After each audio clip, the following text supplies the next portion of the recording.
وقال فرعون ذروني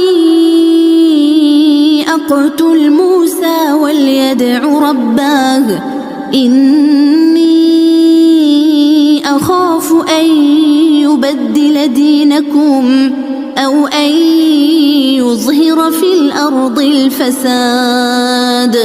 وقال موسى إني عذت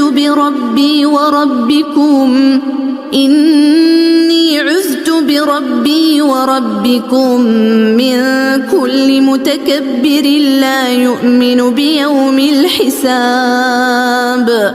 وقال رجل مؤمن من آل فرعون يكتم